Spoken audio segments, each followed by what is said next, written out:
Porcos na Sala, capítulo 2. Nossos inimigos espirituais. Os demônios são inimigos espirituais e a responsabilidade de todo cristão é enfrentá-los diretamente numa luta espiritual. Quanto ao mais, sede fortalecidos no Senhor e na força do seu poder, revestivos de toda a armadura de Deus para poder ficar firmes contra as ciladas do diabo, porque a nossa luta não é contra a carne, contra sangue e a carne, e sim contra os principados e potestades, contra os dominadores deste mundo tenebroso, contra as forças espirituais do mal nas regiões celestes. Efésios 6, 10, 12. Porque, embora andando na carne, não militamos segundo a carne, porque as armas da nossa milícia não são carnais, e sim poderosas em Deus, para destruir fortalezas, anulando nós sofismas. 2 Coríntios 10, 3, 4. A Bíblia usa a analogia de luta ao referir-se ao nosso combate contra Satanás e suas tropas. Luta é a palavra certa, pois ela indica combate corpo a corpo com os poderes das trevas. A maioria de nós preferiria usar um canhão para atingi-los de longe, mas isso não é possível. A luta é bem pessoal e de perto. O inimigo é espiritual e as armas contra ele são espirituais. A luta também sugere métodos táticos de pressão. Isto nos diz que o método usado por Satanás é o de impor pressão e impõe pressão nas áreas de nossos pensamentos, emoções, decisões em nossos corpos. Muitas vezes os crentes sentem as pressões do inimigo de uma maneira ou de outra. Quando alguém não conhece os métodos satânicos, ele se volta para os tranquilizantes comprimidos para dormir ou ao sofá do psiquiatra. Mas o remédio divino indicado para obter a vitória sobre as pressões demoníacas é a luta espiritual. A Bíblia nos mostra como o cristão pode impor pressão contra os demônios e vencê-los. Ele deve dispensar as armas carnais e tomar as fortes armas espirituais. O crente deve conhecer as suas armas e saber como usá-las, tanto quanto deve conhecer os métodos do inimigo e como vencê-lo. A carta aos Efésios, no capítulo 6, versículo 12, nos fala de 4 coisas de suma importância a respeito de nosso inimigo espiritual. Primeiro, a carta de Paulo nos diz que nossa luta é contra principados. A palavra grega para principados é archás. Esta palavra é usada para descrever uma série de coisas, tais como líderes, reis, majestades. Assim, uma série de líderes ou governadores descreveria sua posição e organização. A palavra principados nos diz que o reino satânico está bem organizado. Satanás é o chefe do seu reino e sob seu domínio há uma fila de espíritos de altas posições. A palavra principado significa o território ou jurisdição de um príncipe ou o país que dá o título a um príncipe. Assim, vemos que nesses espíritos reinantes estão designados para tomar conta de regiões como nações e cidades. Isto é esclarecido no livro de Daniel, capítulo 10. Daniel estava querendo ouvir a palavra de Deus através de oração e jejum, e depois de 3 semanas apareceu um anjo explicando que a chegada dele com a mensagem de Deus tinha sido atrasada por causa de um encontro com o príncipe do reino da Pérsia. Ele não se refere a um príncipe humano, mas não a mero homem que poderia resistir a um mensageiro celeste. Pois não há mero homem, que poderia resistir a um mensageiro celeste. Ele está falando de um príncipe demoníaco. Assim, está claro que há espíritos demoníacos reinando sob a direção de Satanás, sobre nações e cidades, para realizar seus fins imundos. Quando há problemas que persistem, infestando igrejas e lares, pode bem ser a indicação de que agentes maus foram ali colocados para criar problemas. Assim descobrimos que nossa luta espiritual abrange muito mais do que nossas vidas individuais. Estamos lutando pelo bem de nossos lares, comunidades e nação. O inimigo está muito bem organizado. Seus movimentos têm um só alvo: fazer o mal. Segundo, estamos informados de que nossa luta é contra potestades. A palavra grega é exousias, que traduzido quer dizer autoridades.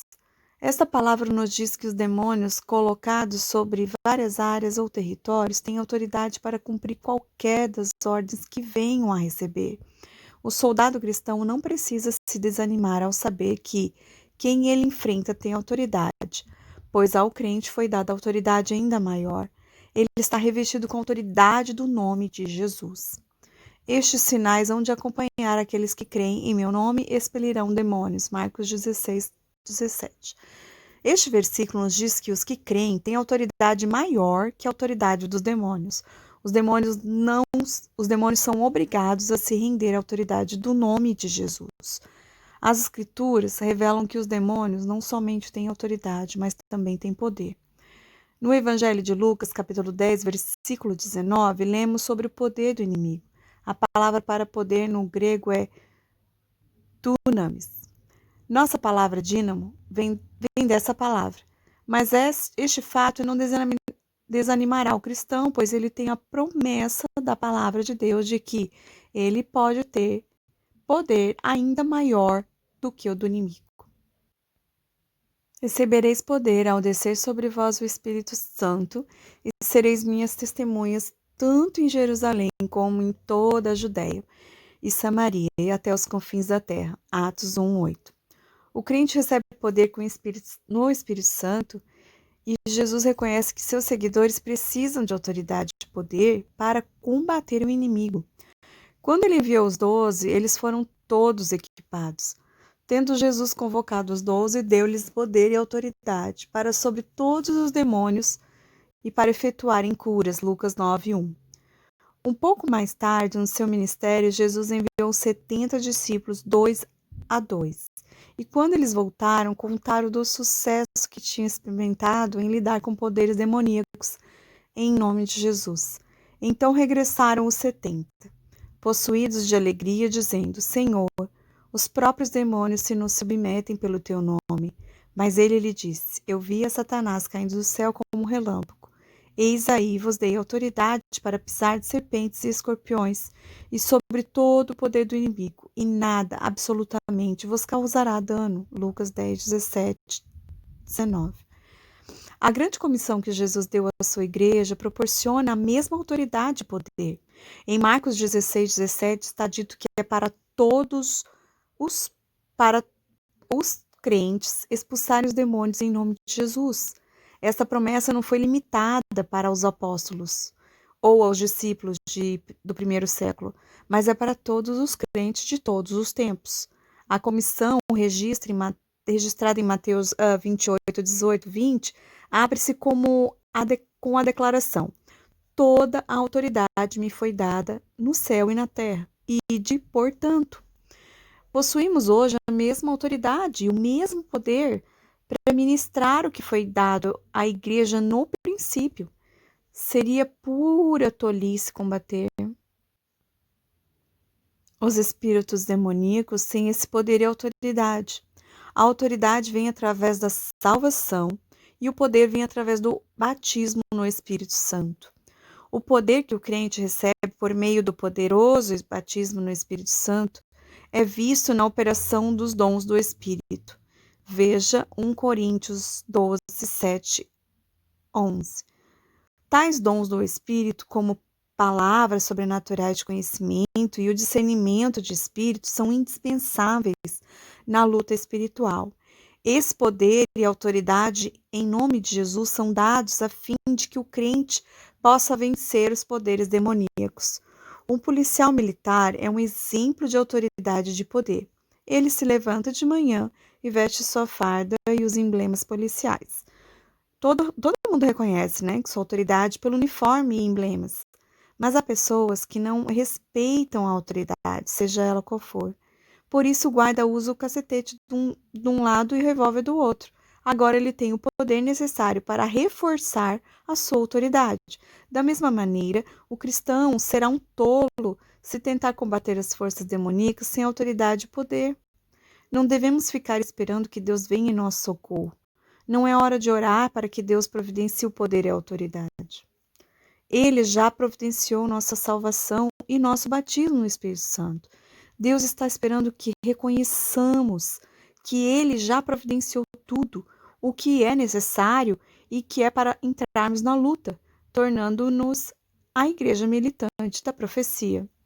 Também eu te digo que tu és Pedro, e sobre esta pedra edificarei a minha igreja, e as portas do inferno não prevalecerão contra ela. Mateus 16, 18. Terceiro, aprendemos que lutamos contra os dominadores deste mundo tenebroso.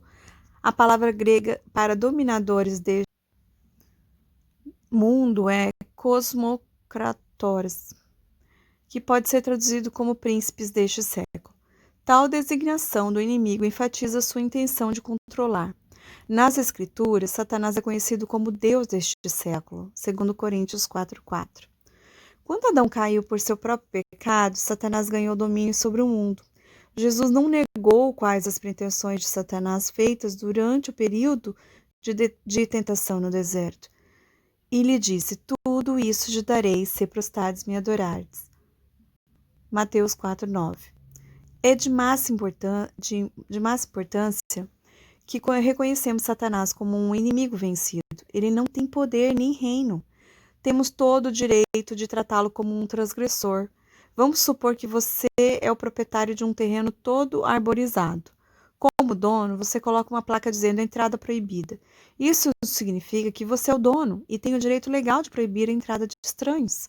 Aparece um caçador, ele não liga para a placa e a transgride. Quando você o descobre, manda-o embora. Ele não tem o direito de ficar. É importante que entendamos que os espíritos demoníacos não têm o direito legítimo de ficar no cristão. Eles transgridem, mas quando tomamos a iniciativa e os mandamos embora, eles devem sair. Jesus explicou sua habilidade em expulsar os demônios nessas palavras. E se eu expulso os demônios por Beelzebul, por quem os expulsam vossos filhos? Por isso eles mesmos serão os vossos juízes. Se, porém, eu expulso os demônios pelo dedo de Deus, certamente é chegado o reino de Deus sobre vós. Quando o valente, bem armado, guarda a sua própria casa, ficam em segurança todos os seus bens. Sobrevindo, porém, um mais valente do que ele, vence-o, tira-lhe a armadura em que confiava e lhe divide os despojos. Lucas 11, 20, 22. Jesus declarou que a armadura do valente foi tirada. Isso significa que Satanás está completamente sem defesa. A expressão toda, sua armadura, é a palavra grega panóplia. Panóplia é usada mais uma vez no Novo Testamento em Efésios 6:11. O cristão é exortado a revestir-vos de toda a armadura de Deus. Assim, o cristão não tem ponto vulnerável, enquanto o diabo é vulnerável em tudo. Satanás ainda está tentando dominar o mundo.